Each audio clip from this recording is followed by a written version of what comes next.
Là de tourner en rond, il me vint l'idée folle de passer la main. Si tout d'abord l'intention me sembla belle, il me fallut expliquer autour de moi, puisque, comme vous l'avez sans doute constaté, l'usage des expressions laisse pantois bien de nos semblables. C'est ainsi que, pour mieux me faire comprendre, j'ajoutais que j'entendais aussi passer un tour.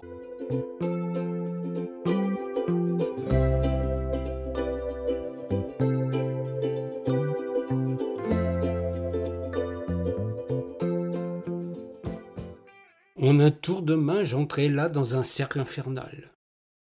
Mes intentions prenaient, aux yeux de beaucoup, un vilain tour, puisqu'il est de coutume de prétendre que les jeux de main sont des jeux de vilains. Pourtant, quoi de plus normal pour qui a envie de souffler un peu que de laisser la place? Mais aussitôt des voix véhémentes prennent le relais pour s'écrier « Souffler n'est pas jouer !»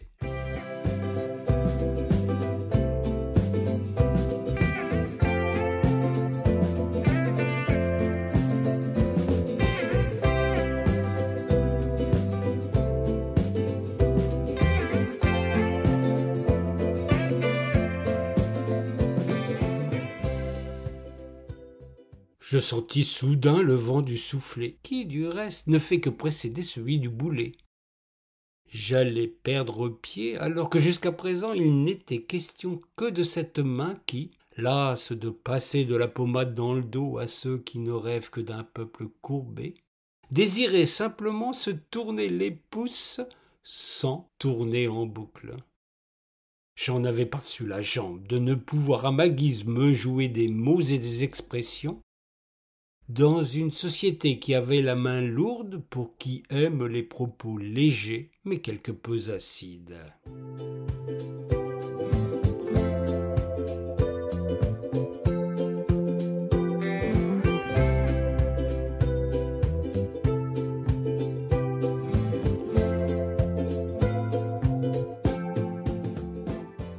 Je traînais la patte, la langue chargée de tout ce fatras langagier qui constitue ma tasse de thé, ignorant qu'une bonne pâte ne doit jamais cesser de pétrir cette substance dont on fait son miel.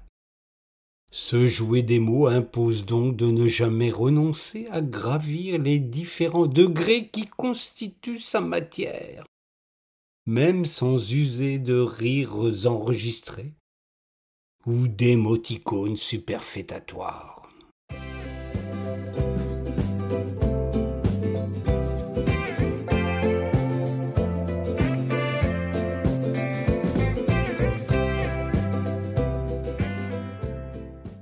Je venais d'avoir la main lourde sur ce clavier, sautant d'un idiome à l'autre sans être certain que quiconque puisse suivre mes pas, saisir ma pensée ou comprendre mon propos.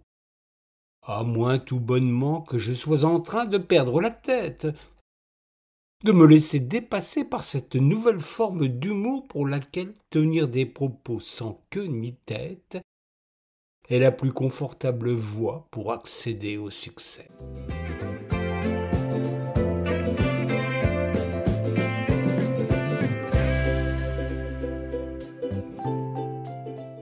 Si effectivement la tête est passée de mode, nul ne songeant désormais à s'adresser à l'esprit, il convient pour gravir les échelons de la notoriété de faire des pieds et des mains pour s'en tenir à ce qui se trame sous la ceinture.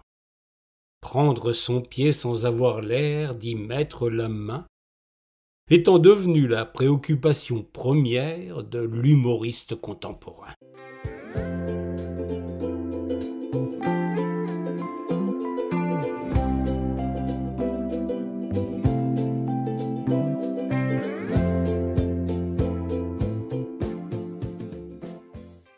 S'accrocher aux vieilles branches de l'humour pour garder la main est aussi vain que tendre une main qui file un mauvais coton. La subtilité n'est plus de mise lorsque les gros sabots sont conseillés pour faire son chemin sur la nouvelle scène.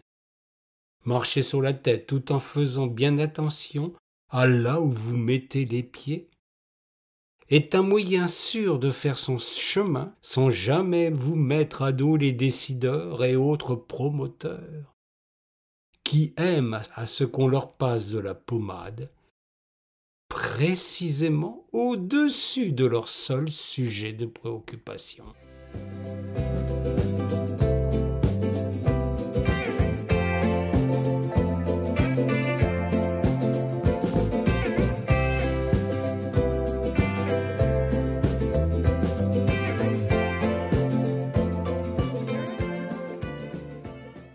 Mordre la main qui vous nourrit étant aussi le plus sûr moyen de se casser les dents, surtout si vous avez à son égard la dent dure.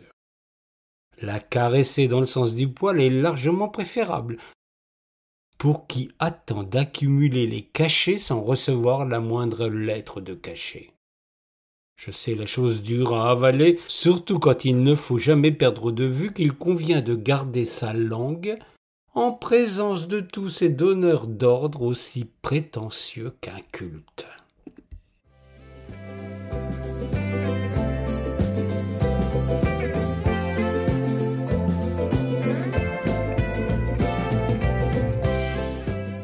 Alors, plutôt que de passer la main, ou pire encore, de mettre la pédale douce, dans un monde qui ne tourne plus rond, j'entends continuer à jouer d'une langue chargée de venin pour garder la main, tout en persévérant dans cette volonté d'user du pouvoir des mots pour dénoncer les mots du pouvoir.